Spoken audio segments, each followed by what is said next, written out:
चलिए देखते हैं अपने यूपीएससी प्रीलिम्स के question. The fast DS 2026 scheme mention in the union budget is a fast DS, ठीक है, एफए है या फॉरेन एसेट, तो इससे आपको आइडिया आ जाएगा, ठीक है। तो पहला दिया fast track dispute settlement mechanism for GST related litigation, नहीं। Scheme for the rapid deployment of solar power, नहीं, ठीक है। Digital platform for speedy distribution of speed to life stock farmer, नहीं। One time disclosure window for small tax payer to report foreign asset without prosecution, okay. तो यही है कि foreign में इतने सारे न्यूज़ सुनते हैं ना, जितने यहाँ के जितने भी हाई नेटवर्थ इंडिविजुअल है जाके सब सामान उमान इवन इंडस्ट्री है ना, पूरी अपनी सेटअप को ले जा करके विदेश में वो कर रहे हैं, ठीक है। तो अपना बहुत सारी दिक्कत है, ओके, है इकोनॉमिकली।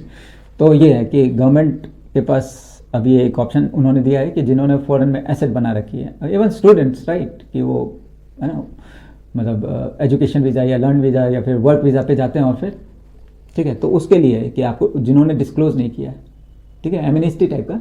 तो fast DS stand for foreign asset of small tax payer disclosure scheme 2026। It's a one time 6 month window introduce as a part of income tax act 2025। It's specifically target at individual like student who have lived abroad and relocated, NRI student के लिए भी और NRI जो चले गए हैं अभी, जो भागे हैं ना, who may have small overseas asset under 1 crore to 5 crore, depending on this category. The scheme provides immunity for specified tax or fee. This is the part of larger effort to rationalize penalties and move away from the aggressive litigation. In the same vein, the new act decriminalize करता है technical default and reduces जो 7 साल का था उसको अब 2 साल का sentence है ना, imprisonment. By providing a safe harbor for small taxpayer, the government aim to clean up tax record while promoting ease of compliance.